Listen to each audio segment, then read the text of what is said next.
السلام عليكم ورحمة الله وبركاته. وعليكم السلام ورحمة الله وبركاته. إن الحمد لله الذي بنعمته تتم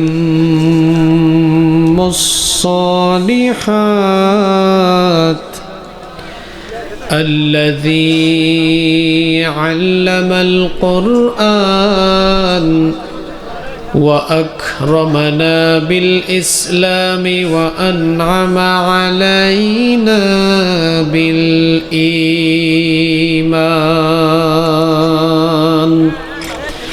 نستغفره ونتوب إليه وأشهد أن لا إله إلا الله وحده لا شريك له وأشهد أن سيدنا وسندنا وحبيبنا وطبيب أرواحنا محمدًا عبد الله ورسوله أرسله بالحق بشيرا ونذيرا وداعيا إلى الله بإذنه وسراجا وقمرا منيرا. أما بعد فقد قال الله تعالى في كلامه المجيد وفي فرقانه الحميد أعوذ بالله من الشيطان الرجيم بسم الله الرحمن الرحيم إن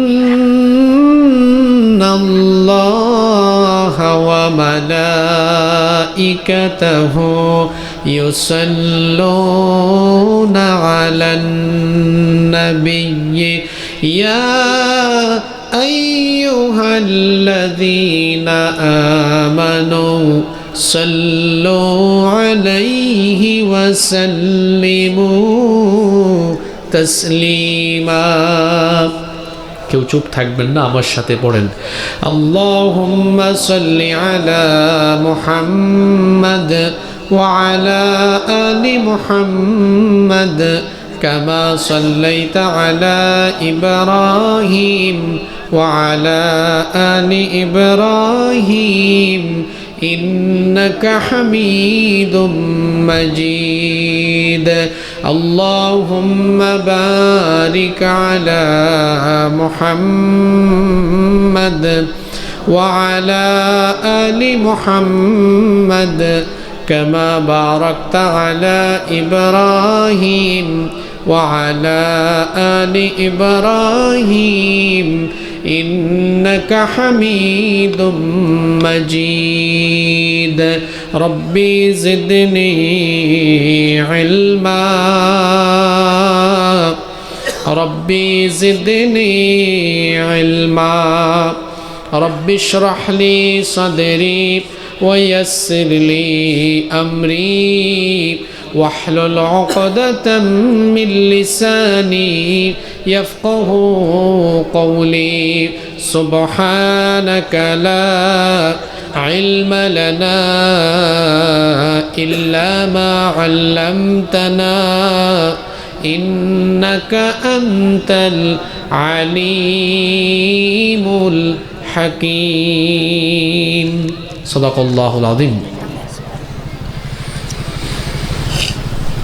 বাংলাদেশের ঐতিহ্যবাহী যশোর জেলার মনিরামপুর উপজেলায় অবস্থিত জয়পুর উত্তরখালী ৯ নং ওয়ার্ড পশ্চিমপাড়া যুব সমাজের উদ্যোগে জুলাই আগস্টের শহীদ ও আহতদের স্মরণে আয়োজিত আজকের এই তাফসীরুল কোরআন মাহফিলের মুহতারাম শ্রদ্ধাভাজন সভাপতি, বিশিষ্ট শিক্ষাবিদ, মানুষ গড়ার কারিগর, আমাদের সকলের শ্রদ্ধাভাজন অবসরপ্রাপ্ত শিক্ষক জনাব মাস্টার নুরুল ইসলাম, আল্লাহ তাআলা তাকে হায়াতান তয়্যিবা সিহাতান কুল্লিয়া দান করেন। আমরা সবাই বলি আমিন। আজকের মাহফিলের সম্মানিত প্রধান অতিথি, বিশিষ্ট আইনজীবী, বিশিষ্ট সমাজসেবক ও রাজনীতিবিদ, মনিরামপুরের মাটি ও মানুষের নেতা, গণমানুষের প্রিয় ব্যক্তিত্ব, জননন্দিত জননেতা জনাব অ্যাডভোকেট গাজী এনামুল হক, বিশেষ অতিথি মনিরামপুর উপজেলা বাংলাদেশ জামায়াতে ইসলামীর থানা আমির জনাব অধ্যাপক ফজলুল হক। আল্লাহ তাদের উভয়কে দ্বীনের জন্য কবুল করেন, মানুষের খেদমতে আল্লাহ তাদেরকে কবুল করেন। আমাদেরকে বক্তব্য শুনিয়েছেন মুফাসসিরে কোরআন হযরত মাওলানা ইব্রাহিম খলিলুল্লাহ। আল্লাহ আমার ভাইকে নেক হায়াত দান করুন, দ্বীনের খেদমতে তাকে কবুল করেন।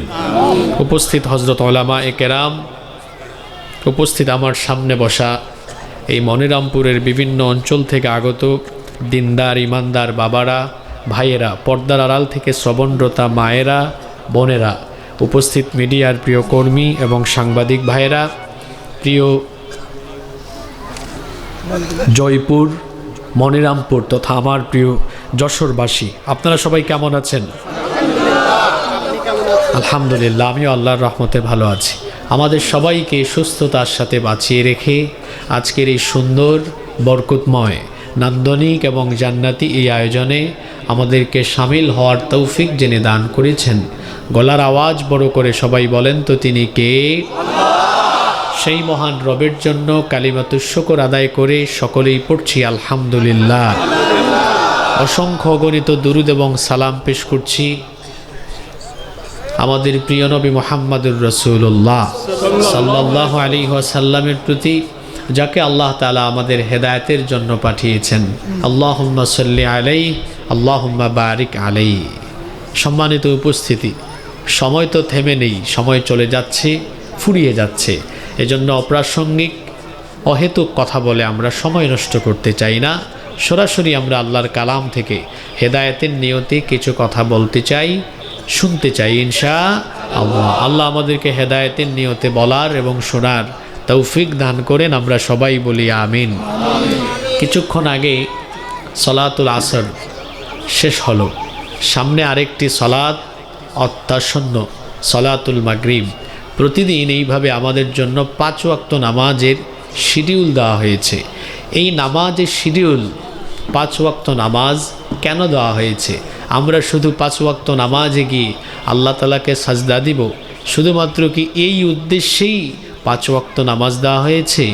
না, নামাজ শুধুমাত্র আল্লাহ তাআলাকে সাজদা দেওয়ার জন্য দেওয়া হয় নাই, কারণ আল্লাহ তাআলার সাজদার এত অভাব পড়ে নাই। আপনারা যদি আল্লাহকে সাজদা নাও দেন, এতে কি আল্লাহ তাআলার বিরাট বড় লস হয়ে যাবে? কারণ আপনারা ছাড়াও আল্লাহর এই সৃষ্টি জগতে অসংখ্য সৃষ্টিকুল আছে যারা প্রতিনিয়ত আল্লাহর তাসবিহ জপে আল্লাহকে সাজদা দেয়। সুবহানাল্লাহ। তাহলে শুধুমাত্র সাজদার উদ্দেশ্যে নামাজ দেওয়া হয় নাই, কেন দেওয়া হয়েছে?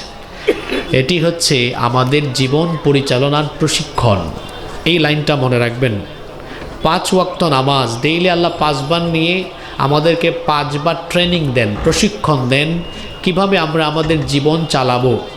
আমাদের জীবন পরিচালনার প্রশিক্ষণ যে ইবাদতের ভেতরে রয়েছে, সবাই একবার বলেন তো সেই ইবাদতের নাম কি?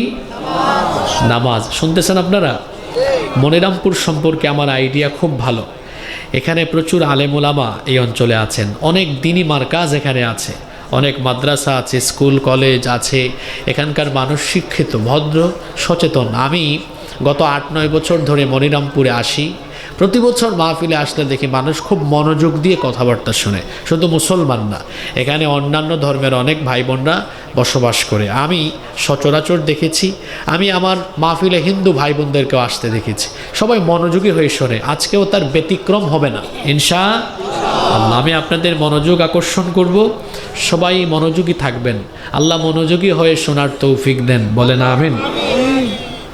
বলছিলাম, নামাজ শুধুমাত্র সাজদা দেওয়ার জন্য দেওয়া হয় নাই, এটি হচ্ছে আমাদের জীবন পরিচালনার প্রশিক্ষণ, অর্থাৎ আমরা কিভাবে আমাদের জীবন চালাবো, জীবনের সকল দিক এবং বিভাগের ব্যবস্থাপনার প্রশিক্ষণ রয়েছে এই একটি ইবাদতে। সেই ইবাদতের নাম হলো নামাজ। এখন সকল শিক্ষা যদি আমি আপনাদের সামনে তুলে ধরতে চাই, তাহলে ধারাবাহিক অন্তত কয়েকদিন তাফসীর করলে মোটামুটি একটা কিনারে যাওয়া যাবে। আমাদের তো সময় খুব সংক্ষিপ্ত, এজন্য আমরা এই সংক্ষিপ্ত সময়ে অতি গুরুত্বপূর্ণ 15টি শিক্ষা আজকে আমরা আলোচনা করবার চেষ্টা করব ইনশাআল্লাহ। আজকে আমরা নামাজের 15টি মৌলিক শিক্ষা, একেবারে বেসিক মৌলিক 15টি শিক্ষা নামাজ থেকে বের করব। নামাজের মাধ্যমে এই শিক্ষাগুলো যে পাওয়া যায়, এটা যদি আমাদের বাস্তব জীবনে প্রতিফলন ঘটাতে পারি, আমাদের ব্যক্তি জীবন, পরিবার, সমাজ জীবন, রাষ্ট্রীয় জীবন বদলে যাবে ইনশাআল্লাহ। তাহলে আজকে আমরা নামাজের কয়টি শিক্ষা নিয়ে কথা বলবো? সবাই বলতে হবে কয়টি? 15টি। আলোচনার পরে কেউ যদি 15টা এক নিঃশ্বাসে বলতে পারে, তাকে আমার তরফ থেকে হাদিয়া দিয়ে যাব ইনশাআল্লাহ। মনোযোগ থাকবে তো? তো এক নিঃশ্বাসে বলতে হবে 15টা শিক্ষা। পারবেন? পারবেন না? ঠিক আছে, চলেন শুরু করি। নাম্বার 1, নামাজের প্রথম শিক্ষা। নামাজ আমাদেরকে পরিষ্কার পরিচ্ছন্ন জীবনযাপনের শিক্ষা দেয়। নামাজ আমাদেরকে পরিষ্কার পরিচ্ছন্ন জীবনযাপনের শিক্ষা দেয়।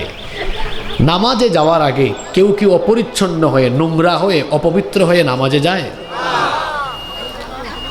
নামাজে যাওয়ার জন্য সবাই আগে পবিত্রতা অর্জন করে, গোসল করে, অজু করে, সুন্দর জামা কাপড় বা পরিচ্ছন্ন জামা কাপড় গায়ে দিয়ে মেসওয়াক করে পরিচ্ছন্ন হয়ে, পরিপাটি হয়ে তারপরে নামাজে যায়। নামাজের এই শিক্ষাটা যদি আমরা নামাজের বাহিরে আনতে পারতাম, তাহলে আমার দেশের রাস্তাঘাটে তো নোংরা থাকতো না।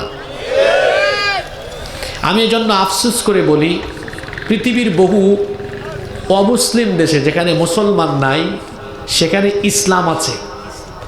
আর মুসলমান বহু দেশে মুসলমান আছে কিন্তু ইসলাম নাই। কথা বুঝেন নাই আপনারা? আমার বাড়ি সিলেটে, আমার প্রচুর আত্মীয় স্বজন ইউরোপ আমেরিকায় বসবাস করে। আমিও কয়েকটা দেশ সফর করার আমার সুযোগ হয়েছে। দেখা যায় বিভিন্ন দেশ যেখানে অমুসলিম, কোনো মুসলমান নাই, আপনি একটা শু পরে বের হলে 2 দিন 3 দিন পড়তে পারবেন, জুতায় ময়লাও লাগবে না। রাস্তাঘাট এত পরিষ্কার। আশ্চর্য ব্যাপার, তাদের দেশের মুসলমান নাই কিন্তু ইসলামের যে নীতি, পরিচ্ছন্ন জীবনযাপন করার নীতি, ওটা তারা গ্রহণ করে ফেলেছে। আর আমার দেশে দেখেন, ময়লা আর ময়লা, আবর্জনা আর আবর্জনা। এমনটা কি হওয়া উচিত ছিল? তো নামাজে গিয়ে কি পরিচ্ছন্নতার এই ট্রেনিং আপনি নিয়ে আসেন? দেখা যায় নামাজে আমরা যাই, কিন্তু নামাজের বাহিরের জীবনযাপন হলো অত্যন্ত পরিচ্ছন্ন। আমরা দেখা যায় কাজকাম যখন করি তখন তো কাপড় ময়লা হোক কোনো অসুবিধা নাই, কিন্তু এমনিতেই যখন আমরা নর্মালি চলাফেরা করি, অনেকে আমরা ময়লা নিয়ে চলাফেরা করি।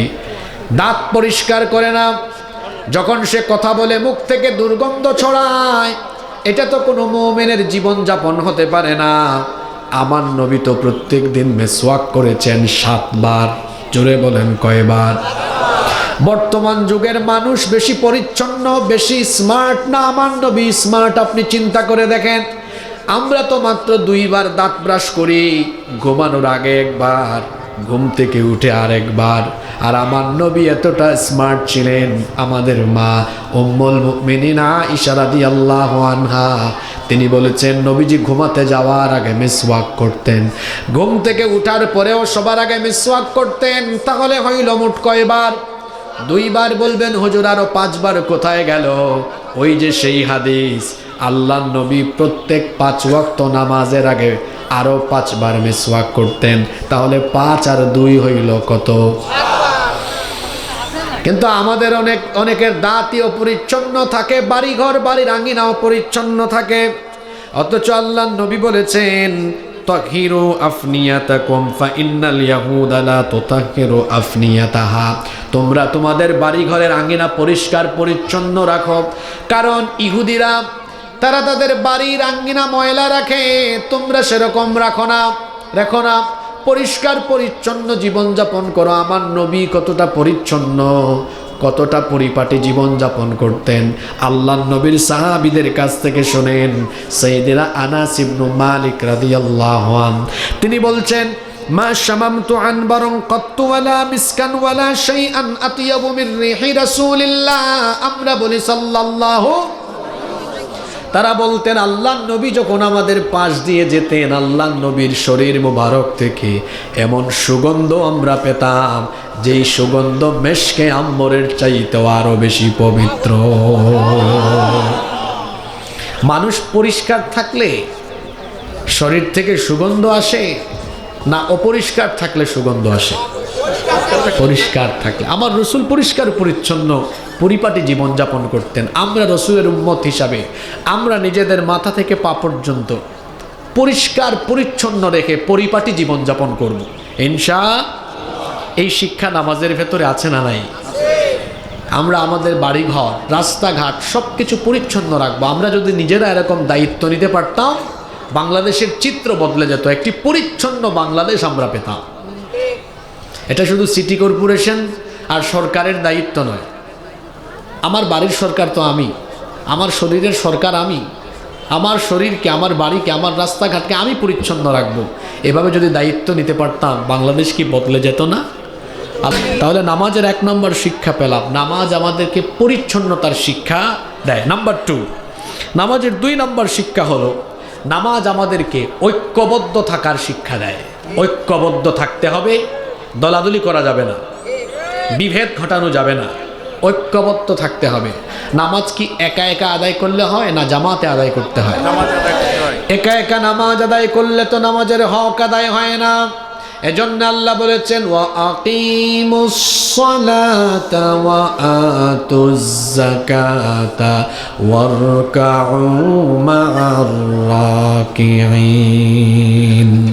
কোরআনে কারীমের 2 নম্বর সূরা সূরাতুল বাকারা 43 নম্বর আয়াতে আল্লাহ বলছেন সালাত কায়েম করো আর যাকাত দাও, এবং যারা রুকু করে রুকুকারীদের সাথে রুকু করো, অর্থাৎ জামাতের সাথে নামাজ আদায় করো, দলবদ্ধ হয়ে কাঁধে কাঁধ লাগিয়ে কাতারবদ্ধ হয়ে একসাথে নামাজ আদায় করো।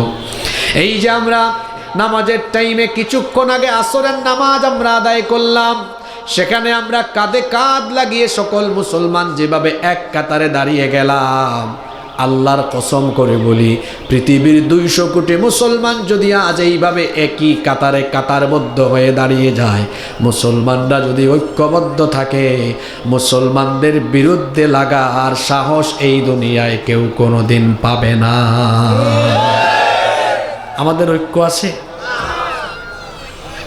আপনারা তো সাধারণ মানুষ, আপনাদের কথা কি বলবো, দুঃখের কথা। আমরা যারা হুজুর জাতি আছি বাংলাদেশে, আমাদের ঐক্য আছে? ব্যাং পাল্লায় রাখা যেমন কঠিন, হুজুরদেরকে এক সারিতে বসানো এরকম কঠিন। এই দলাদলি করায় আমাদের লাভ হচ্ছে না ক্ষতি হচ্ছে? আপনারা কথাগুলোকে ভিন্ন আঙ্গিকে নেবেন না, একটু বোঝার চেষ্টা করেন।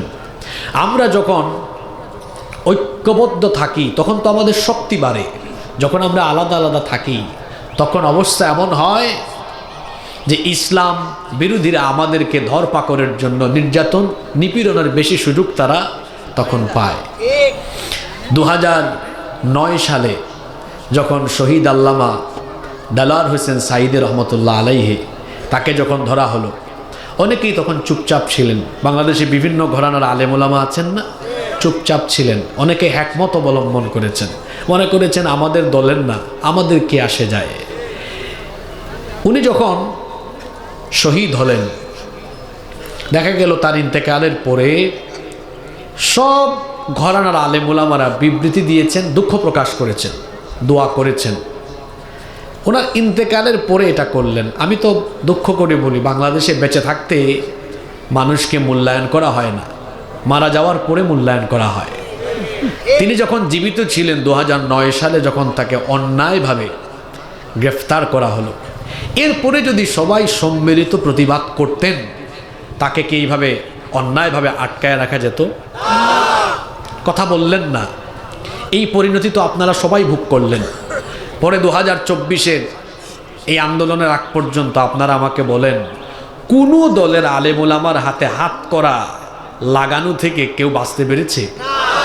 আমরা ভাগ করি না যে মৌলানা মামুনুল হক কৌমি, আমির হামজা আলিয়া, আর তারা দুইটারে ধইরা দুইজনকে এক জেলে রাখে। কথা বুঝেন নাই? আমরা নিজেরা দলাদলি করি আর তারা কিন্তু আমাদেরকে এক চোখে দেখে যে টুপি আছে, দাঁড়িয়ে আছে, আলেম, এদেরকে ধরো। সে কৌমি হোক, আলিয়া হোক, সারসিনা হোক, আর যে দলের যে মতের যে মাসলাকেরই হোক না কেন, চরমুনাই হোক আর যাই হোক। তা কি বুঝলেন? আমরা নিজেদের মধ্যে ঠেলাঠেলি করি, কিন্তু ওরা যখন আমাদের বিরুদ্ধে পরিকল্পনা করে তখন কাউকে বাদ দিয়ে পরিকল্পনা করে না। আমরা যদি আল্লামা সাঈদীকে গ্রেফতার করার পরে সবাই সম্মিলিত আওয়াজ তুলতে পারতাম, আমার মনে হয় গত 15 বছরে এত আলেমদের উপর নির্যাতন হতো না। এই সুযোগটা আমরা তৈরি করে দিলাম, এই জন্য কেউ নির্যাতন থেকে বাঁচলো না। আলেমরা তো হলোই হলো, আমার দেশের ছাত্ররা জীবন দিল, যুবকরা জীবন দিল, আমার দেশের নিরপরাধ অনেক মানুষকে অন্যায়ভাবে হত্যা করা হলো। এদেশের হাজার হাজার তরুণরা বুকের তাজা রক্ত ঢেলে দিয়ে এই বাংলাদেশকে জুলুম মুক্ত করলো। এর দায়বদ্ধ আমরা এড়াতে পারি না।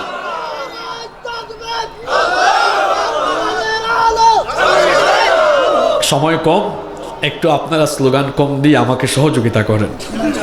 যদি রাতের বেলা হয়তো আমি বলতাম দেন স্লোগান, অসুবিধা নেই, লম্বা সময় কথা বলবো। সময় কম তো আমরা সময়টাকে একটু কাজে লাগাই। কষ্ট হচ্ছে না তো আপনাদের? আচ্ছা বলেন, আমি যে কথা বললাম এটাকে অবাস্তব কথা বলেছি? আমরা যখন আলাদা আলাদা থাকব আমাদের শক্তি কমে যাবে, আমরা যখন ঐক্যবদ্ধ হব তখন আমাদের শক্তি বেড়ে যাবে। আমি তো বলি 5 তারিখের পরে এদেশে ইসলামপন্থীদের জন্য একটা সুযোগ এসেছে। বাংলাদেশের মানুষ এখন চোর, ডাকাত, চাঁদাবাজ, টেন্ডারবাজ, দুর্নীতিবাজদেরকে চায় না। বাংলাদেশের মানুষ বাংলাদেশ পরিচালনায় আলেম উলামাদেরকে দেখতে চায়। তো এই সুযোগ তো কাজে লাগানো দরকার। এখনো কেন হিংসাত্মক কথা ছড়ান? এখনো কেন সংকীর্ণতা ঝেড়ে ফেলতে পারেন না? আমি আজকে এখানে বললাম, আগামীকাল সকাল 10টার ভেতরে যদি বাংলাদেশের সকল ইসলামী দল, সব আলেম ওলামা এক সারিতে একটু বসে মানুষকে দেখাতে পারেন, 1 ঘন্টার ভেতরে, দুপুর 11টার ভেতরে বাংলাদেশের মানুষ ঘর থেকে বের হয়ে রাস্তায় আন্দোলন করবে, আমরা এই সম্মিলিত ঐক্যবদ্ধ আলেমদের হাতে বাংলাদেশ তুলে দিতে চাই। আপনারা এটা করেন না কেন? রেশারেশি বাদ দেন, দলাদলি বাদ দেন।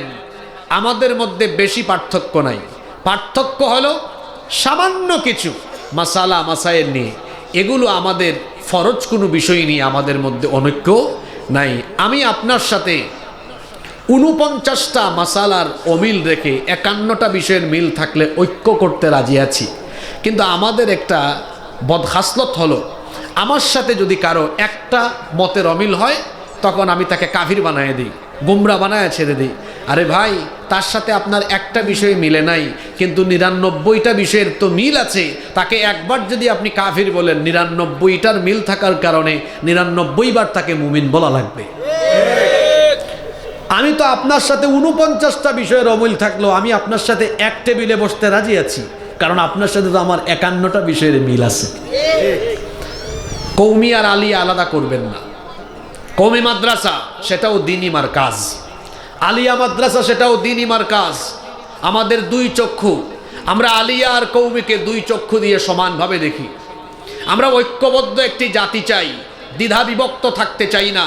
আমরা সবাই মিলে ঐক্যবদ্ধ হয়ে আমাদের মাঝখানের অনৈক্যের দেয়ালকে ভেঙে চুরে টুকরা টুকরা করে দিয়ে একটি ঐক্যবদ্ধ সোনালী বাংলাদেশ গড়ে তুলতে চাই। এজন্য আমরা অনৈক্যের প্রাচীরকে ভেঙে চুরে টুকরা টুকরা করে দিব ইনশাআল্লাহ। এই মনিরামপুরে হিন্দু মুসলিম বসবাস করে, মিলেমিশে বসবাস করব আমরা। এখানে সম্প্রীতি আমরা নষ্ট করব না, কারণ ইসলাম আমাদেরকে সম্প্রীতির শিক্ষা দেয়। এই মনিরামপুরে যারা হিন্দু ভাই বোনেরা আছেন তাদেরকে আমরা বলছি, এদেশে ইসলাম কায়েম হলে আপনাদের টেনশনের কারণ নাই।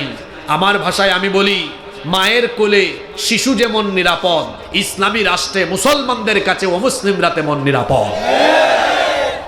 আপনাদেরকে নিয়ে অনেকে রাজনীতি করে, আর আপনাদেরকে রাজনীতির বলির পাঠা বানায়। ইসলাম কায়েম হলে এই সুযোগ থাকবে না। আপনাদের ন্যায্য অধিকার আপনাদেরকে দেওয়া হবে, আপনাদের ধর্ম আপনারা পালন করবেন স্বাধীনভাবে, এই দেশে নির্বিঘ্নে নিরাপদে নিশ্চিন্তে আপনারা বসবাস করবেন। ইসলামী সরকার সেই দায়িত্ব সঠিকভাবে পালন করে দেখাবে। আমরা একটি ঐক্যবদ্ধ সুন্দর বাংলাদেশ দেখতে চাই। এই শিক্ষা নামাজের ভেতরে আছে না নাই? আল্লাহ তো বলেছেন ওয়াতাসিমু বিহাবলিল্লাহি জামিআন ওয়া লা তাফাররাকু, ঐক্যবদ্ধ হয়ে তোমরা আল্লাহর দ্বীনের রজ্জুকে আঁকড়ে ধরো, খবরদার পরস্পর বিচ্ছিন্ন হয়ে যাও না। ঐক্যবদ্ধ থাকার ভেতরে রহমত আছে। ঐক্যবদ্ধ থাকলে পরে এই জাতির উপরে যে রহমত নাজিল করেন তিনি কি? আল্লাহ রব্বুল আলামিন কোরআনুল কারীমের 4 নম্বর সূরা সূরাতুন নিসায়ের 175 নম্বর আয়াতে জন্য বলছেন ফাআম্মাল্লাযীনা আমানু বিল্লাহি ওয়া'তাসামু বিহি ফাসায়ুদখিলুহুম ফি রাহমাতিম মিনহু ওয়া ফাদলিন ওয়া ইয়াহদিহিম ইলাইহি সিরাতাম মুস্তাকিমা।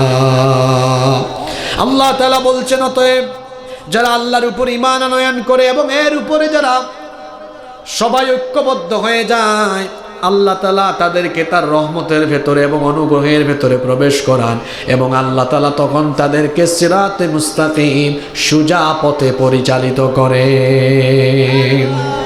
ঐক্যবদ্ধ থাকায় রহমত আছে। এই শিক্ষা নামাজের ভেতরে আছে না নাই?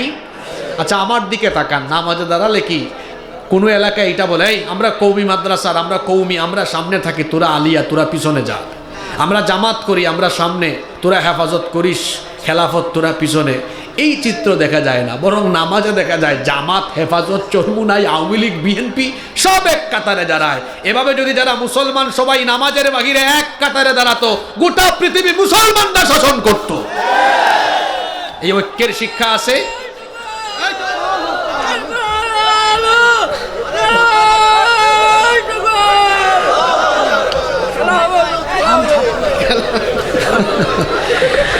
আচ্ছা, তার আবেগকে আমরা সম্মান জানাই, তবে আবেগের সাথে আমাদের বিবেক থাকা লাগবে।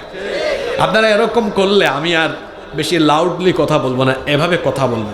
আমি আসলে মাঠ গরম করা বক্তা না, মাঠ গরম করা উদ্দেশ্যও থাকে না। আমার উদ্দেশ্য হচ্ছে মানুষকে যেন সঠিক মেসেজটা দিয়ে আমরা সবাই মিলে যেন দিনের পথে আসতে পারি। এর বাইরে আমার কোনো উদ্দেশ্য আর আপনাকে এখানে স্লোগান দেওয়াইলে আমার কোনো লাভ না। বিষয়টা এমন না যে আপনাদেরকে স্লোগান দেওয়াইলে আমার দাওয়াত বেড়ে যাবে, বিষয়টা এমন না। আমরা তো দাওয়াতের জন্য কাজ করি না, আমরা সবাই কাজ করি মানুষকে এই দেশে দ্বীনের পথে, সঠিক পথে নিয়ে আসার জন্য। তা আপনারা আমাকে একটু সময় দেন, সুযোগ দেন, আমরা একটু স্লোগান বন্ধ রাখি, প্রয়োজনে শেষে একবারে দিয়ে দিন, পারবো তো ইনশাআল্লাহ? আসলে মানুষকেও কি বলবো, 14-15 বছর তো পারে নাই আল্লাহু আকবরের স্লোগান দিতে। আল্লাহু আকবর স্লোগান দিলেই তো বলে জঙ্গি। এখন ইসলামের সাথে কি জঙ্গিবাদের কোনো সম্পর্ক আছে? মুসলমানরা জঙ্গি নয়, সন্ত্রাসী নয়, বরং পৃথিবীতে মুসলমানরা হচ্ছে সবচাইতে সভ্য এবং শান্তিপ্রিয়। আমরা যে শান্তিপ্রিয় এর নজির দেখেন নাই? পাশের দেশ থেকে আমাদেরকে শুধু উস্কে দেওয়ার জন্য তাদের মিডিয়াতে কত মিথ্যাচার, কত বদনাম, কত কুৎসা রটানো হয়েছে, আপনারা জানেন না? এই যে ময়ূখ রঞ্জন, রিপাবলিক বাংলা এক চ্যানেল, ও লাফায়, ব্যাংক যেমন লাফায় ও তেমন লাফায়। তার প্রেজেন্টেশন দেখেছেন আপনারা? ও লাফায়, তুমি লাফাও কেন এত? আর এমন এমন উস্কানিমূলক কথা বলে, চট্টগ্রাম দখল করব, সিলেট দখল করব, রংপুর দখল করব। আর আমরা আলেম ওলামারা বাংলাদেশের মানুষকে বুঝাই আর শান্ত রাখি যে বলুক, যত গর্জে তত। আমরা শান্তিপ্রিয় নই, আমরা শান্তিপ্রিয়, আমরা যুদ্ধপ্রিয় নই। আমরা যদি যুদ্ধ সংঘাত চাইতাম তাহলে তো আমরাও এরকম উস্কানি দিতাম। আমরা উস্কানি দেই না, তবে আমরা শুধু এতটুকু বলে সতর্ক করি, ভাই আমরা শান্তিপ্রিয়, যুদ্ধপ্রিয় নই। তাই বলে আপনি আমাদেরকে এত শান্তিপ্রিয় ভেবে আপনি যদি অশান্তির দাবানল জ্বালিয়ে আমাদের গায়ের উপরে এসে জানানোর চেষ্টা করেন, তো মুসলমান এমন জাতি, আমরা ডিফেন্সিভ, আমরা কাউকে আক্রমণ করি না, এটা সত্য। তবে আক্রান্ত হলে কাউকে আমরা এত সহজে ছেড়েও দেই না। সাবধান হয়ে যান। আমার দেশের মানচিত্রের উপরে কুনজর দিবেন না, সেই চক্ষু আমরা উপরে ফেলতে জানি। আমার দেশের দিকে কেউ যদি কালো হাত বাড়ায়, সেই কালো হাতকে আমরা ভেঙে চুরে টুকরা টুকরা করে দিব। এই দেশে আমরা হিন্দু, মুসলমান, বৌদ্ধ, খ্রিস্টান মিলেমিশে বসবাস করছি, করব। এই দেশের সম্প্রীতি কোনোদিনও নষ্ট হবে না ইনশাআল্লাহ। বলছিলাম নামাজ আমাদেরকে ঐক্যের শিক্ষা দেয়। নাম্বার 3 নাম্বার, নামাজ আমাদেরকে ভ্রাতৃত্ববোধ শেখায়। এই যে নামাজে আমরা দাঁড়াই, কুলিওয়ালা, ঠেলাওয়ালা, রিক্সাওয়ালা, মেথর, মুচি, আপার ক্লাসের মানুষ, লোয়ার ক্লাসের মানুষ, সমাজের সাধারণ নাগরিক, এমপি, মন্ত্রী, নামাজে মসজিদে ঢুকলে কারো সাথে কারো কোনো ভেদাভেদ থাকে? সবাই এক কাতারে দাঁড়িয়ে যায়। দেখা যায় কোটিপতির পাশের রিক্সাওয়ালা দাঁড়িয়ে গিয়েছে, এমপি সাহেবের পাশে সাধারণ জনগণ দাঁড়িয়ে গিয়েছে। কোটিপতি ওই ভাই রিক্সাওয়ালাকে এই কথা বলার সাহস নাই যে তুমি সামান্য রিক্সাওয়ালা, তুমি কেন আমার পাশে দাঁড়ালে? এই কথা বলার সাহস আছে নাকি? ঠিক তেমনি ভাবে এমপি সাহেব সাধারণ জনগণকে এই কথা বলতে পারবেন না যে তুমি সাধারণ নাগরিক আমার পাশে কেন দাঁড়ালে। এটা যদি কেউ বলেও ফেলে, তাহলে ওই রিক্সাওয়ালা বা সাধারণ নাগরিক সে বলে উঠবে, এইটা মসজিদ আল্লাহর ঘর, ফুটানি দেখানোর জায়গা নয়। এখানে তুমিও আল্লাহর গোলাম, আমিও আল্লাহর গোলাম। সুবহানাল্লাহ। এই যে নামাজের ভেতরে আমাদের সুন্দর এক ভ্রাতৃত্বের নমুনা দেখা যায়, নামাজের বাহিরেও আমরা যদি সমাজে ভাই ভাই হয়ে মিলেমিশে বসবাস করতে পারি, একটি সুন্দর বাংলাদেশ আমরা পেয়ে যাব। এখানে কি ভাই ভাই মিলেমিশে থাকি? নামাজে দেখা যায় ছাড় দেয়, এক ভাই আরেক ভাইকে ছাড় দেয়। দাঁড়াইছে, জায়গা হচ্ছে না, কই ভাই আরেকটু আমার পাশে আসেন, একটু ঘেসে দাঁড়ান। নামাজের বাইরে সুযোগই দেয় না। সুযোগ দেয় না। নামাজের ভেতরে দেখা যায়, দেখেন তো এরকম হয় কিনা, এক যুবক ছেলে দাঁড়িয়েছে নামাজে, ওই যে এখন তো শীতকাল, মসজিদে কার্পেট বিছানো থাকে, এখন পিছনে হয়তো কার্পেট বিছানো নাই, যুবক দাঁড়িয়েছে, দেখছে এক মুরব্বী বাবা আসছেন, কয় বাবা আপনি বয়স্ক মানুষ, বুড়া মানুষ, আপনি সামনে যান, কার্পেট আছে, আমি যুবক দাঁড়াই। এই যে সুন্দর শিক্ষা, এই শিক্ষাটা নামাজের বাইরে যদি থাকতো, এক যুবক বাসে উঠেছে, এক মুরব্বী বাবা উঠেছেন, দাঁড়িয়ে আছেন, বাবা আপনি বসেন আমি দাঁড়িয়ে থাকি, এগুলো যদি আমরা নামাজের বাহিরে আনতাম, আমাদের সমাজটা বদলে যেত, ঠিক কি না? এই ভ্রাতৃত্ববোধের শিক্ষা আমরা নামাজের বাহিরে নিয়ে আসবো, এই দেশ পাল্টে যাবে ইনশাআল্লাহ। কষ্ট হচ্ছে নাকি আপনাদের? নাম্বার 4 নাম্বার, নামাজ আমাদেরকে পাংচুয়ালিটি, সময়ানুবর্তিতার শিক্ষা দেয়। টাইম ম্যানেজমেন্ট, কিভাবে সময়কে কাজে লাগাতে হয়। আজকের যুব সমাজ সবচেয়ে বেশি সময় নষ্ট করে। যুবক ভাইয়েরা, যারা পড়াশোনা করো, ছাত্ররা, তোমরা ভদ্র ছেলের মতো সত্য কথাটা স্বীকার করো। এখন তো যুবকদের সময় নষ্টের প্রধান হাতিয়ার হলো এই মোবাইল। সত্য কথাটা বলো তো, প্রতিদিন মোবাইলে তোমরা কত ঘন্টা সময় দাও? মাশাআল্লাহ, এখানে একজন সাহসী ছেলে পাওয়া গেছে, স্বীকার করছে, সত্য কথা বলতে সাহস লাগে 10 ঘন্টা, তবে আরও বেশি আছে। আমি যদি ধরি তাহলে 10 থেকে 14 ঘন্টা। 24 ঘন্টার মধ্যে যদি 10 থেকে 14 ঘন্টা সময় কেউ মোবাইলে কাটিয়ে দেয়, ওর জীবনের তো অর্ধেকের বেশি সময় মোবাইলেই চলে যাচ্ছে। আহারে, যে সময়টুকু আমার ছাত্র ভাইয়েরা ফেসবুকে, ইন্টারনেটে নষ্ট করে, এই সময়টুকু তারা যদি পড়ালেখায়, গবেষণায় কাটাতো, আমি তো বলি এই বাংলাদেশের ঘরে ঘরে বিজ্ঞানী, দার্শনিক, মনীষী, গবেষকের জন্ম হতো। সময় নষ্ট করো না ভাই। সময় হচ্ছে মানুষের জীবনের সবচেয়ে দামি নেয়ামত। টাকা গেলে টাকা পাওয়া যায়, সম্পদ গেলে সম্পদ পাওয়া যায়, সময় গেলে সময় আর পাওয়া যায় না। 2025 সাল চলছে এখন। বলেন তো 2015 সালে এই মনিরামপুরের কোনো ব্যক্তি যদি 10 লক্ষ টাকা ক্ষতিগ্রস্ত হয়, 2025 সালে 20 লক্ষ টাকা মালিক হওয়ার সুযোগ আসতে পারে কি পারে না? পারে। 2015 সালে কারো যদি 10 বিঘা জায়গা থাকে, যদি সব হারিয়ে ফেলে, 2020 সালে আবার আরও 20 বিঘা জমির মালিক হওয়ার সম্ভাবনা থাকতে পারে কি পারে না? পারে। কিন্তু আমার আপনার জীবন থেকে যে সময় চলে গেল, এটা কি জীবনে কোনোদিন ফিরে আসবে? তাহলে বোঝা গেল, টাকা গেলে টাকা পাওয়া যায়, সম্পদ গেলে সম্পদ পাওয়া যায়, কিন্তু সময় গেলে সময় আর ফিরে পাওয়া যায় না। এজন্যই তো বলা হয়, সময় কাজে লাগিয়ে সম্পদশালী হওয়া যায়, কিন্তু সম্পদ দিয়ে জীবনের ফেলে আসা সময়কে ফিরিয়ে আনা যায় না। ও আমার যুবক ভাইরা, 5 ওয়াক্ত নামাজ তো সাজদা দেওয়ার জন্য নয়, এখান থেকে টাইম ম্যানেজমেন্টের শিক্ষা আছে। বলেন তো প্রত্যেকটা নামাজের শিডিউল আছে না নাই? ইন্নাস সালাতা কানাত আলাল মুমিনিনা কিতাবাম মাওকুতা, নিশ্চয়ই নামাজকে সময়ানুবর্তিতার ভিত্তিতে ফরজ করা হয়েছে। ফজরের নামাজ কেউ যদি সকাল 10টায় আদায় করে হবে, নামাজের সময় হয়ে গিয়েছে, এই এলাকার মেম্বার সাহেব তিনি এখনো হাজির হন নাই, তো সবাই কি মেম্বারের জন্য অপেক্ষা করে না অপেক্ষা না করে দাঁড়িয়ে যায়? জোরে বলেন, জোরে বলেন। অপেক্ষা না করে দাঁড়িয়ে যায়, তার মানে সময় হয়ে গেলে সময়ের কাজ করতে হবে। শুধু এই সময়কে যদি আমরা বাংলাদেশে কাজে লাগাতে পারতাম, বাংলাদেশ বদলে যেত। প্রতিটা ছাত্র যদি সময়কে কাজে লাগাতো, তার ক্যারিয়ার বদলে যেত, তার জীবনটা পাল্টে যেত। এজন্য কবি মতিউর রহমান মল্লিক সুন্দর লিখেছেন, যথার্থ বলেছেন, যাই যাই যাই যাই লোকে জানে সেই ঘড়িটা লাগবে কই দিন কাজে। কত সুন্দর কথা তিনি বলেছেন। হ্যাঁ, সময় থাকতে সময়ের দাম দেয় না। এই সময়ানুবর্তিতার শিক্ষা যদি আমরা নিতে পারতাম, আমাদের দেশটা বদলে যেত। আমার দেশে সময় মেনটেন কেমনে হয় জানেন? 9টার গাড়ি 9টার ট্রেন কয়টায় যায় স্টেশনের মাস্টারও জানে না। একবার এক লোক কোথাও যাবে, রেল স্টেশনে বসে আছে, তার লাগেজ টাগেজ নিয়ে। পাশে থেকে একজন বলে, ভাই কোথায় যাবেন? বলল অমুক জায়গায়। ট্রেন কখন? 9টায়। তো এরকম বসে আছেন যে, কয় ভাই বাংলাদেশ বুঝেন না, 9টার ট্রেন কয়টায় আসে কেউ এখানে জানে না। হঠাৎ করে দেখে 9টা বাজার 5 মিনিট আগে হুইসেল বাজছে। বেচারা খুশি হয়ে বলে, হায় হায় হায়, 5 মিনিট আগে ট্রেন চলে আসছে, বাংলাদেশে কি টাইম মতো এটা সম্ভব? যাই হোক, খুশি হয়ে লাগেজ টান দিয়ে যখন উঠতে যাবে, পেছন থেকে একজন হাত টেনে ধরে বলে, ভাই বসেন, এটা গতকাল রাত 9টার ট্রেন, আজকে 9টা এসেছে। আপনাদেরকে হাসানোর জন্য কথা এটা আমি বলি নাই, এটা বলার উদ্দেশ্য ছিল বাস্তবতা তুলে ধরা। বলেন, আমি যে কথাটা বললাম, পোস্টারে যদি কোনো অনুষ্ঠানের উল্লেখ থাকে বিকাল 3টায়, পাবলিক বুঝে এটা 5টায় আরম্ভ হবে। এর নাম বাংলাদেশ, এর নাম বাংলাদেশ। যদি আমরা সময়ের কাজ সময়ে করতে পারি, নামাজ থেকেই শিক্ষাটা নিতে হবে। আচ্ছা, জোহরের টাইমেই জোহরের নামাজ, আসরের টাইমে আসরের নামাজ, মাগরিবের টাইমে মাগরিবের নামাজ, এই যে টাইম মেনটেন করা।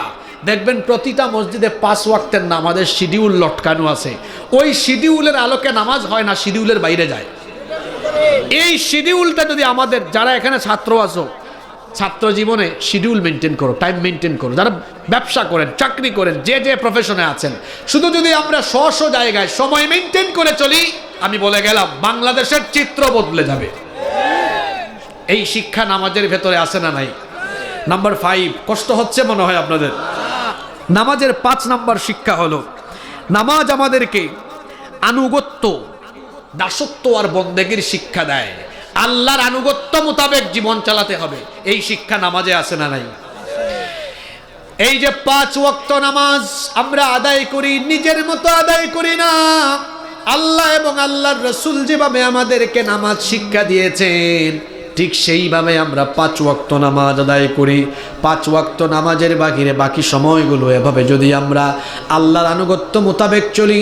আমার ব্যবসা কিভাবে করব আল্লাহ শিখিয়েছেন, রাসূল শিখিয়েছেন। ওজনে কম দিব না, মানুষকে ঠকাবো না, প্রতারণা করব না, 2 নাম্বারই করব না। রাষ্ট্রীয় দায়িত্ব পালন করলে আল্লাহ হুকুম দিয়েছেন, রসুল দেখিয়ে গিয়েছেন, রাষ্ট্রীয় দায়িত্ব পেয়ে রাষ্ট্রীয় সম্পদকে নিজের সম্পদ মনে করে ভোগ করা যাবে না। আমানতদারিতা রক্ষা করতে হবে। এইভাবে জীবনের প্রতিটি সেক্টরে, প্রতিটি জায়গায় যদি আমরা নামাজের আনুগত্যের শিক্ষা নিয়ে আল্লাহর আনুগত্য আর রসুলের তরিকা মোতাবেক আমাদের প্রতিটি সেক্টর পরিচালনা করতে পারি, সব কিছু বদলে যাবে। নাম্বার 6, নামাজের 6 নাম্বার শিক্ষা হলো, নামাজ আমাদেরকে পর্দার শিক্ষা দেয়। আজকের মাহফিলে শুনলাম পুরুষের চেয়ে মহিলারা বেশি আসছেন, আর ইসলামের প্রচার প্রতিষ্ঠায় অবদানে পুরুষের চাইতে নারীর অবদান অনেক বেশি। সর্বপ্রথম ইসলাম কবুল করেছেন একজন নারী, সর্বপ্রথম ইসলামের জন্য জীবন দিয়েছেন একজন নারী। মক্কার সভ্যতা গড়ে উঠেছে একজন নারীকে কেন্দ্র করে। এখন তো মক্কা অনেক সুসজ্জিত, বড় সুন্দর শহর, কিন্তু ইসমাইল আলাইহিস সালাম এবং তার মা হাজারাকে ইব্রাহিম আলাইহিস সালাম সেখানে নির্বাসনে পাঠানোর আগ পর্যন্ত সেটা ছিল দুধু মরুভূমি। একজন নারী হাজারা আলাইহিস সালাম, তাকে কেন্দ্র করে মক্কার সভ্যতা গড়ে উঠেছে। সুবহানাল্লাহ। তাহলে নারীর অবদান ইসলামে কম না বেশি? নামাজের মধ্যে পর্দার শিক্ষা আছে। পর্দা কি শুধু নারীর না পুরুষের? সূরা নূর পড়বেন, সেখানে আল্লাহ নারীদের চক্ষু নিয়ন্ত্রণের আগে পুরুষের চক্ষু নিয়ন্ত্রণ করার কথা বলেছেন। কুল্লিল মুমিনিনা ইয়াগুদ্দু মিন আবসারিহিম, এরপরে আল্লাহ বলেছেন ওয়া কুল্লিল মুমিনাতি ইয়াগুদ্দুনা মিন আবসারিহিন্না। নারী পুরুষকে আল্লাহ হুকুম দিয়েছেন একই রকম, কিন্তু আগে বলেছেন পুরুষের কথা, পরে বলেছেন নারীর কথা। নারী হোক পুরুষ হোক, আল্লাহ বলেছেন পর পুরুষ বা পর নারীর দিকে তারা তাদের চক্ষুকে না দিয়ে চক্ষুটাকে নিম্নগামী করে রাখবে। হুকুমটা কার? নামাজের মধ্যে পর্দার শিক্ষা আছে। যুবক ভাইয়েরা বলেন তো দেখি, নামাজে যখন আমরা দাঁড়াই আমরা কি যেদিকে মন চাই সেদিকে তাকাই নাকি? আমরা সাজদার দিকে তাকাই। আমরা চক্ষুকে যেমন নামাজে নিয়ন্ত্রণ করি মসজিদের বাহিরে, নামাজের বাহিরে, এভাবে যদি আমরা আমাদের চক্ষু নিয়ন্ত্রণ করি, আমার সামনে দিয়ে সুন্দরী জরিনা সকিনা যাবে কিন্তু আল্লাহর ভয়ে আমি তাকাবো না। যেভাবে নামাজে আমি আল্লাহর ভয়ে পিছনে ডানে বামে তাকাই না, সাজদার স্থানের দিকে তাকাই, যেভাবে নামাজে আমার চোখের নিয়ন্ত্রণ করি, নামাজের বাহিরে আমি যদি পরনারীর দিকে আমার চক্ষু না দেই, এটাই হবে আসল মুমিনের চরিত্র। এভাবে আমরা নামাজ থেকে আরো চমৎকার চমৎকার শিক্ষা নিতে পারি। পর্দার শিক্ষা কেমনে নামাজে আছে দেখেন। একজন নারী বা একজন পুরুষ যখন নামাজে দাঁড়ায়, নামাজে সতর ঢাকা ফরজ না নফল? তো নামাজে যেমন সতর ঢাকা ফরজ, নামাজের বাকিরেও পর্দা মেনটেন করা ফরজ না নফল? পর্দার শিক্ষা এখান থেকে পেলেন। মায়েরা বোনেরা যারা শুনতেছেন শোনেন, আপনারা কখনো আপনার শরীরের সুন্দর চামড়া দেখায়া পরপুরুষকে দেখায়া চলাফেরা করবেন না, বরং বুরখা পরিধান করে নিকাব পরিধান করে তারপরে ঘর থেকে বের হবেন।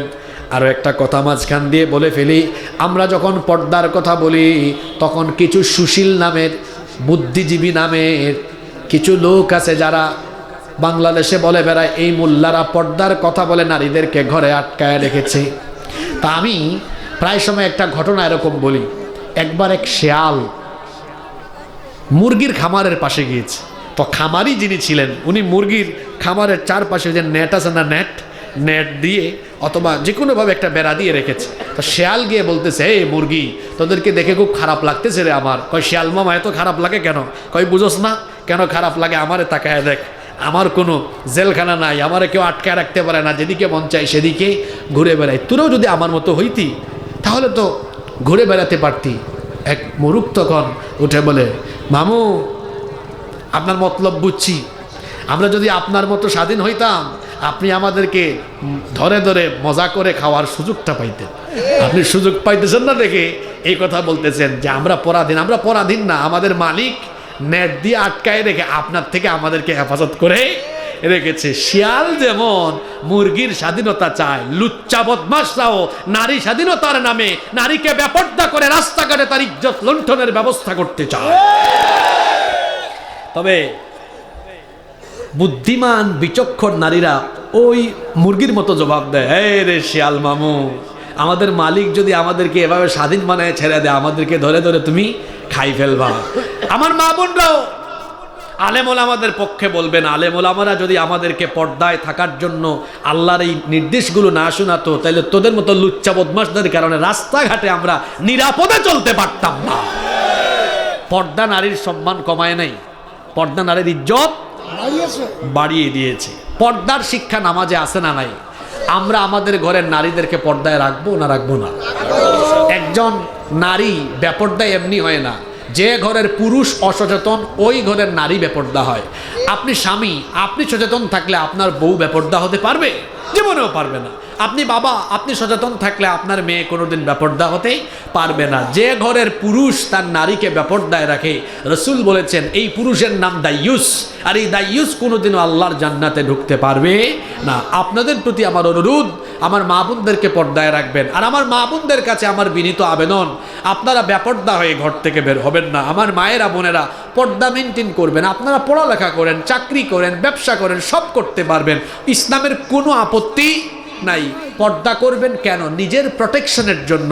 আপনি পর্দা করে যখন বের হবেন তখন কোনো ছেলে দেখে বলবে না দুস্থ দেখ জিনিস যায়। দুঃখিত, আমার প্রতি আপনারা বিরূপ ধারণা পোষণ করবে না। জাস্ট উদাহরণ দিচ্ছি, এখনকার জেনারেশনের ছেলেরা এইসব বাজে কমেন্টস করে। আপনি বেপর্দা হয়ে বের হলে বলবে দেখছো দুস্থ কি যায়, আর আপনি যখন পর্দা মেনটেন করে যাবেন তখন আপনাকে এইরকম বাজে কথা কোনোদিনও বলবে না, বরং বলবে আপুটাকে সাইড ছেড়ে দাও, আপুটা রাস্তা দিয়ে চলে যাক। সুবহানাল্লাহ। তো পর্দার কারণে, বুরখার কারণে আপনার সম্মান বাড়লো না কমলো? আমার মা বোনদেরকে আল্লাহ পর্দায় থাকার তৌফিক দেন। নাম্বার 7, নামাজের 7 নম্বর শিক্ষা হলো নামাজ আমাদেরকে ডিসিপ্লিন শেখায়, শৃঙ্খলা শেখায়। আপনারা দেখবেন অনেকে হজ ওমরায় গিয়েছেন, আমাকেও আল্লাহ অনেকবার তার ঘরের মেহমান হওয়ার সুযোগ দিয়েছেন। তো ওখানে গেলে দেখা যায় ওই যে কাবা শরীফ সবাই কি করে গোল গোল হয়ে তওয়াফ করে, কেউ আবার বসে জিকির আজকার করে, কেউ তাসবিহ জপে, কেউ কোরআন তেলাওয়াত করে। দেখবেন জুমার দিনে মসজিদে হুজুর আরবি খুতবা যখন দেন, সামনে পিছনে ডানে বামে সবাই কেমন করে জানি বসে, ইকামত আরম্ভ হয়ে গেলে সবাই সফ সোজা করে কাতারবদ্ধ হয়ে শৃঙ্খলার সাথে দাঁড়িয়ে যায়। সুবহানাল্লাহ। এই শৃঙ্খলাটা যদি আমরা নামাজের বাহিরে আনতে পারি, আমাদের দেশে এত উশৃঙ্খলা বিশৃঙ্খলা, যদি বলেন দাঁড়ান বসে যায়, বসেন দাঁড়িয়ে যায়। এই যে বিমানে চলাফেরা করলে দেখবেন আমাদের বাঙালিদের স্বভাব হলো এমন, শুধু রানওয়েতে বিমান ল্যান্ড করা মাত্রই কেবিন ক্রু বলে যে বিমান পুরোপুরি না থামা পর্যন্ত কেউ নিজ আসন থেকে দাঁড়াবেন না। কি আর বিমান থামবে, শুধু ল্যান্ড করলেই হয়েছে, বাঙালি সিট বেল্ট খুলে তার লাগেজ টান মারে। এই বিশৃঙ্খলা আমাদের। তারপরে কোথাও লাইন ধরে দাঁড়িয়েছে, এখন কার আগে কে যাবে। আমি একদিন দেখি এক লোক বিশাল লম্বা লাইন, এখন সে পিছনে পড়ে যাবে, কেমনে সামনে যাবে। একজনকে বলে ভাই ওই যে দেখেন একটা জিনিস দেখা যায়, ওরে ওদিকে তাকায়, ওর আরো 5-4 জনের সামনে চলে যায়। এরকম হয় কি হয় না? তো নামাজের ভেতরে তো ডিসিপ্লিন আছে, এই ডিসিপ্লিন নামাজের বাহিরে আনলে আমার জাতি উন্নত হয়ে যাবে ইনশাআল্লাহ। নাম্বার 8। আচ্ছা, বাকি পয়েন্টগুলো বলবো না মোনাজাত করে ফেলবো? কারণ বাকি পয়েন্টগুলো সেন্সিটিভ, কুলাইতে পারবেন তো? বাকি পয়েন্টগুলো সব সমাজ আর রাষ্ট্রের সাথে জড়িত, বলবো? নাম্বার 8 নাম্বার, নামাজ আমাদেরকে সঠিক নেতা নির্বাচনের শিক্ষা দেয়। বলবো? আচ্ছা বলেন তো, নামাজে জামাতে আমরা নামাজ আদায় করলে অযোগ্য, অপদার্থ, মূর্খ, আলেম না এরকম কোন ব্যক্তিকে আমরা কি নামাজের ইমাম বানাই? এরকম ব্যক্তি ইমাম হলে আপনারা নামাজ আদায় করবেন? নামাজে যেমন একজন বেআমল কিংবা একজন অযোগ্য অপদার্থ লোক নামাজের ইমাম হওয়ার যোগ্যতা রাখে না, ঠিক তেমনি নামাজের এই শিক্ষা নামাজের বাহিরে এনে কোনো অযোগ্য, অপদার্থ, চোর, বাটপার, সন্ত্রাস, দুর্নীতিবাজকে সমাজ এবং রাষ্ট্রের নেতা বানানো যাবে না। এই শিক্ষা নামাজে আছে না নাই? ঠিক তো এত জোরে বললেন আপনারা, যদিও যশোরের মানুষ খুব ভালো, আমি জানি আপনাদেরকে খুব ভালোবাসি, আমি আল্লাহর জন্য ভালোবাসি। কিন্তু বাংলাদেশের অধিকাংশ জায়গায় দেখবেন মসজিদের কমিটি, আরে বাপরে বাপ, যে সচেতন স্বামীর জন্য বলবে হুজুরের তেলাওয়াতটা কেমন দেখেন, ভালো ভালো আলেম নিয়ে আসে ইন্টারভিউর জন্য, একজন ভালো ইমাম লাগবে। আবার এই মসজিদের কমিটি, মসজিদের মুসল্লি দেখা যায় ইলেকশন আসলে, নির্বাচন আসলে তখন যে বেশি টাকা খাওয়াতে পারবে, যার চরিত্র যত খারাপ, তাকে দেখা যাবে ভোট দিয়ে সমাজের নেতা বানিয়ে দিবে। আরে আপনার মসজিদ তো মাত্র 2000-4000 স্কোয়ার ফিটের মসজিদ। এই মসজিদ সুন্দরভাবে পরিচালনার জন্য যেমন যোগ্য ইমাম দরকার, ঠিক তেমনি একটা ইউনিয়ন, একটা উপজেলা পরিষদ, একটি সংসদীয় আসন 56,000 বর্গ মাইলকে সুন্দরভাবে দুর্নীতিমুক্ত, ক্ষুধামুক্ত একটি সুন্দর দেশ হিসাবে পরিচালনার জন্য সেখানেও নামাজ থেকে শিক্ষা নিয়ে সৎ, আমানতদার, আল্লাহওয়ালা, পরহেজগার মানুষকে সমাজের নেতা বানানো দরকার। এই শিক্ষা নামাজ থেকে নিতে পারলে আমার দেশ বদলে যাবে। আমার দেশে সম্পদের কোনো অভাব নাই। আপনাদের এলাকায় আজকে আসার সময় দেখলাম রাস্তার 2 ধারে সরিষা ক্ষেত, মনে হয় খুব সরিষা হয় এখানে। হ্যাঁ, আর নেয়ামতের তো অভাব নাই। এখানে প্রতিটা গাছে গাছে দেখলাম হাড়ি লাগানো, হ্যাঁ, খেজুরের রস, এত নেয়ামত এই দেশে দেখেন। সুবহানাল্লাহ। মাটি তো এমন, এখানে যেটা ফেলা হয় সেটা হয়ে যায়। ধান আছে, গম আছে, ভুট্টা আছে, সরিষা আছে, কি নাই এই দেশে? ওই উত্তরবঙ্গে গেলে দেখা যায় নওগাঁ, জয়পুরহাট, কুড়িগ্রাম, নীলফামারী, দিনাজপুর, এত ক্ষেত ওই দিকে, আলু, শাক, সবজি, ধান, অভাব নাই। আমার বাড়ি সিলেটে, এখানে আছে পাথরের খনি, আছে সেখানে কয়লার খনি, সিলেটে আছে গ্যাসের খনি, চায়ের সম্পদ, চট্টগ্রামে যান, সাগরের বহু নেয়ামত আল্লাহ আমাদেরকে দিয়েছেন। এই দেশে সম্পদের কোনো অভাব নাই, শুধু অভাব হলো ভালো মানুষের। এই দেশে যেমন আছে সম্পদের খনি, তেমনি এই দেশকে লুটপাট করে খাওয়ার জন্য আছে চোর আর ডাকাতের খনি।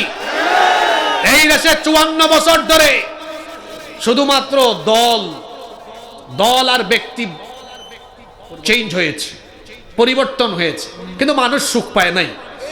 মানুষ সুখ পেয়েছে খাসলতে কি? 5 তারিখের পরে 7 তারিখ, কয় তারিখ? আমি তো চট্টগ্রাম শহরে বসবাস করি। আমি এক এলাকায় গেলাম পারিবারিক কাজে, একটা জিনিস কিনবো। বললাম ভাই এখন তো মনে হয় ব্যবসা বাণিজ্য খুব আরামে করতেছেন। কয় হুজুর কে বলছে আপনাকে আরামে করতেছি? সিন্ডিকেট চাঁদাবাজি আগের জায়গায় আছে, শুধু ব্যক্তির পরিবর্তন হয়ে গিয়েছে। এইরকম বাংলাদেশ আমরা চাই না। আমরা চাঁদাবাজ মুক্ত, টেন্ডারবাজ মুক্ত একটি আদর্শ বাংলাদেশ চাই। এটা পাবো কেমনে? ওই চোর বাটপার চাঁদাবাজদের পরিবর্তে আল্লাহওয়ালা আমানতদার ব্যক্তিদেরকে আমরা পার্লামেন্টে পাঠিয়ে আমরা একটি আলোকিত বাংলাদেশ করে তুলব ইনশাআল্লাহ। এই শিক্ষা কোথায় আছে দেখছেন? নামাজের ভিতরে কত শিক্ষা। এটা শুধু সাজদার জায়গা না, এটা হচ্ছে জীবন পরিচালনার, ওই যে একটা লাইন বলছিলাম, জীবন পরিচালনার প্রশিক্ষণ, জীবন পরিচালনার। বাকিগুলা কি বলবো?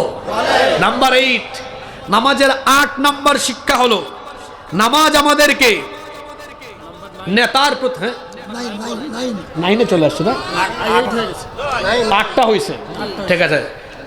নাম্বার 9 নাম্বার, নামাজ আমাদেরকে নেতার প্রতি আনুগত্য শিখায়। নেতার প্রতি কি শিখায়? কিভাবে? আচ্ছা, হুজুর যখন নামাজে দাঁড়ান, ইমাম সাহেব তিনি যখন রুকুতে যান, মুসল্লি কি সেজদায় যায়? মুসল্লিও তখন কিসে যায়? রুকুতে যায়। ইসলামী রাষ্ট্রে যদি আল্লাহওয়ালা শাসক থাকেন, তার আনুগত্য করা তখন ফরজ হয়ে দাঁড়ায়। তিনি যে কর্মসূচির ডাক দিবেন সেই কর্মসূচিতে তখন সবাই অংশগ্রহণ করবে। এই শিক্ষা নামাজের ভেতরে আছে না নাই? 10 নাম্বার, নামাজ আমাদেরকে ভুল নেতৃত্ব সংশোধন করার শিক্ষা দেয়। অন্ধ আনুগত্য করা যাবে না। পৃথিবীতে কেবলমাত্র অন্ধ আনুগত্য একজনের করা যায়, তিনি মুহাম্মাদুর রাসূলুল্লাহ সাল্লাল্লাহু আলাইহি ওয়াসাল্লাম। শর্তহীন আনুগত্য, অন্ধ আনুগত্য করতে হবে রাসূলের। এছাড়া কারো অন্ধ আনুগত্য করা যাবে। যদি আমার নেতা কোনো ভুল করে, আমার দেশের কোনো নেতা, কোনো রাষ্ট্রপ্রধান যদি ভুল করে, তখন কি করতে হবে? এই শিক্ষা নামাজে আছে।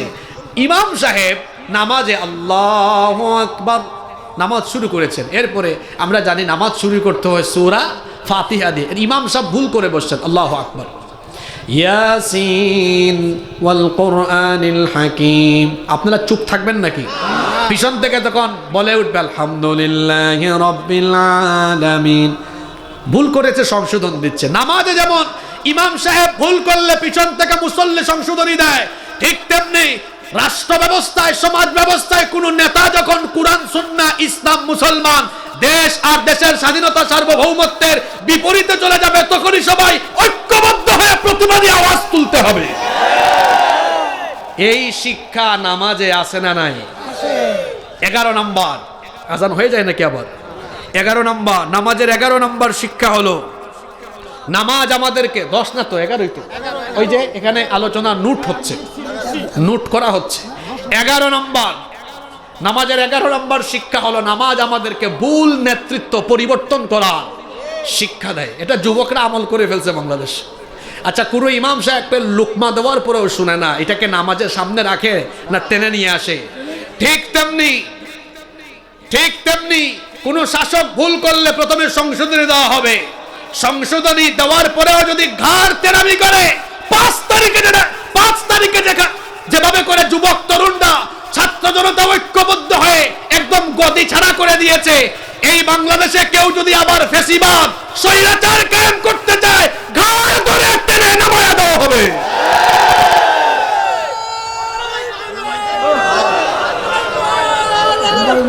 এই শিক্ষা নামাজের ভেতরে আছে না নাই? রাতের বেলা হইলে আপনাদেরকে চান্স দিতাম, এখন চান্স দিলাম না, আমাকে তো 15টা আজানের আগেই শেষ করতে হবে। তাহলে এই শিক্ষা নামাজে আসে না নাই? মুসলমান তো এমন হবে, অন্যায় যেখানেই হবে প্রতিবাদে সে জ্বলে উঠবে। পারবেন তো ইনশাআল্লাহ? নাম্বার 12, 12 নম্বর, নামাজ আমাদেরকে সবরের শিক্ষা দেয়। কিসের শিক্ষা দেয়? নামাজ, এই যে তারাবির নামাজ দেখবেন অনেক লম্বা নামাজ, এখন শেষ হওয়ার আগে কি মুসল্লি উঠে দৌড় মারে? সবর করে থাকে। ঠিক তেমনি ভাবে সবর করতে হবে। জীবনে অনেক ক্রিটিক্যাল সিচুয়েশন আসবে। গত 15 বছর আমরা মাহফিল করেছি। এই গত বছর আমি মনিরামপুরে কোনো এক মাহফিলে বলে গিয়েছিলাম, জুলুম বেড়ে গিয়েছে, অন্ধকারের পরে আলো আসবে। আমি রাতের বেলা এক মাহফিলে বলে গিয়েছিলাম, এখন অন্ধকার রাত, সকালবেলা সূর্য উঠবে, এটা যেমন সত্য, এই বাংলাদেশ জুলুম মুক্ত হয়ে বাংলাদেশে ইসলাম একদিন কায়েম হবে, এটাও সত্য। এটা ঘটবে ইনশাআল্লাহ। এই শিক্ষা নামাজে আছে না? সবর করতে হবে, সবর। নাম্বার 14, নামাজের 14 নম্বর শিক্ষা হলো, 13 নম্বর, খালি ভুল হয়ে যায় না। 13 নম্বর শিক্ষা হলো, নামাজ আমাদেরকে জীবন সংশোধনের শিক্ষা দেয়। জীবনে ভুল হতে পারে, মানুষ মাত্রই ভুল। আচ্ছা, নামাজে ভুল হয় না? নামাজে ভুল হলে ওই ভুল নামাজকে সংশোধনের জন্য আমরা সাজদা দেই। সাজদার নাম কি? সুজুদে সাহু, তাই না? সাজদায়ে সাহু, সাহু সাজদা দেই। তো সাহু সাজদা দিলে যেমন নামাজটা কি হয়ে যায়? শুদ্ধ হয়ে যায়। ঠিক তেমনি আমি আপনি আমাদের জীবন পরিচালনায় ভুল হয়ে যেতে পারে। অনেক যুবকেরা এখানে আছে, জিনা বেবিচার করে ফেলেছে, জীবনে ভুল করেছে, গুনাহ করে ফেলেছে। ভুল করে ফেললে, গুনাহ করে ফেললেও জীবনটাকে সংশোধন করার জন্য আল্লাহ তার একটা দরজা খোলা রেখেছেন। এই দরজার নাম হলো তওবা। আপনি যতই ভুল করেন না কেন, হাদিসে কুদসিতে আল্লাহ তাআলা বলেছেন, লাউ বালাগাত দুনুবুকা আনানাস সামাই সুম্মা আস্তাগফারতানি গফারতু লাক। বান্দা, তোমার গুনাহ যদি আকাশের উচ্চতায় পৌঁছে যায়, আকাশ সম পরিমাণ গুনাহ নিয়ে তুমি যদি অনুতপ্ত হয়ে তওবা করে আমার সামনে আসো, আমিও আকাশ সম পরিমাণ দয়া নিয়ে হাজির হয়ে তোমার সব গুনাহ মাফ করে দিব। তাহলে জীবন পরিবর্তনের শিক্ষা, জীবন সংশোধনের শিক্ষা নামাজে নাই? আছে। কিসের মাধ্যমে? তওবার মাধ্যমে। আমরা তওবা করে ফেলবো ইনশাআল্লাহ। নামাজের 14 নম্বর শিক্ষা হলো, নামাজ আমাদেরকে নিয়ন্ত্রিত জীবনযাপনের শিক্ষা দেয়। নিয়ন্ত্রিত জীবনযাপন, এই যে নামাজে দাঁড়াই, হাতটা বাঁধে, অনেকে বুকের উপর বাঁধেন, নাভির উপর বাঁধে, এটা নিয়ে ভেজাল করেন না, এগুলা কোনো অসুবিধা নাই, যার যেখানে মন চায় বাঁধুক। এই যে নামাজে আমরা যেমন নামাজে হাত বাঁধি, ঠিক তেমনি নামাজের বাইরে এই হাত নিয়ন্ত্রণ করবেন। এই হাত দিয়ে কখনো ইসলামের বিরুদ্ধে লিখবেন না, এই হাত দিয়ে চাঁদাবাজি করবেন না, এই হাত দিয়ে অন্যায় অপকর্ম করবেন না। নিয়ন্ত্রিত জীবনযাপনের শিক্ষা নামাজ থেকে নিতে হবে। 15 এবং সর্বশেষ হলো, নামাজ আমাদেরকে 15 নম্বর যে শিক্ষা দেয়, নামাজ আমাদেরকে একটি কুরআনময় সমাজ রাষ্ট্র গঠনের শিক্ষা দেয়। নামাজে আপনারা কয়টা কিতাব থেকে তেলাওয়াত করেন? কেউ কি নামাজে বুখারী শরীফ পড়ে? মুসলিম শরীফ পড়ে? কোন তেলাওয়াত, কোন গ্রন্থ তেলাওয়াত করে?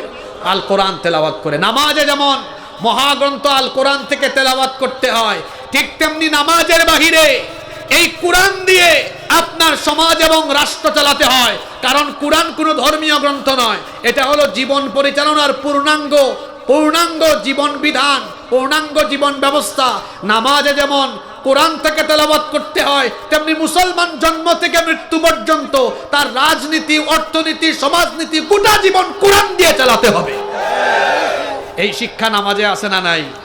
তাইলে নামাজের এই মোট কয়টা শিক্ষার কথা বললাম? এক ওয়াক্ত নামাজের শেষে ওয়াজ শুরু করেছিলাম, আরেক ওয়াক্ত নামাজ চলে আসলো। 2 ওয়াক্ত নামাজের মাঝখানে আমরা নামাজের শিক্ষা নিয়ে কথা বললাম। কারণ নামাজ শুধু সাজদা দেওয়ার জন্য দেওয়া হয় নাই। আমি একটা লাইন বলেছিলাম, সেটা হলো, নামাজ হলো জীবন পরিচালনার প্রশিক্ষণ।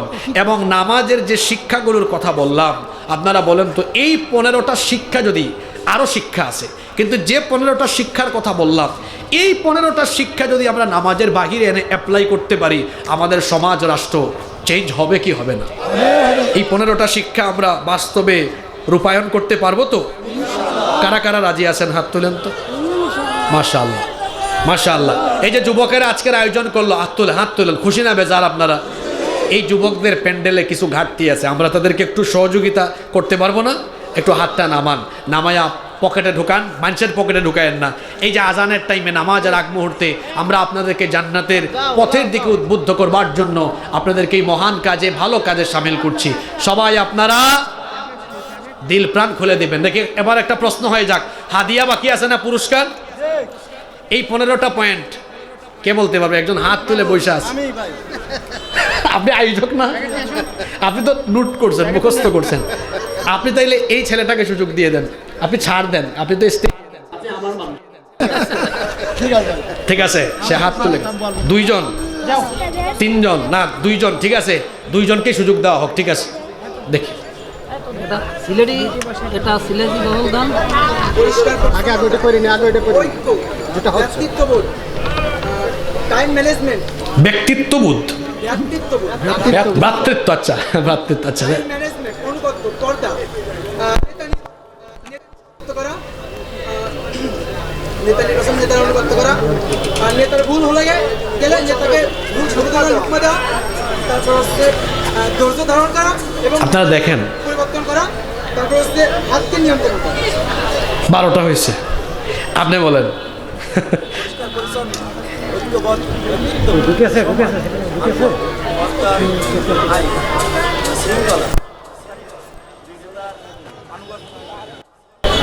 নাম্বারটা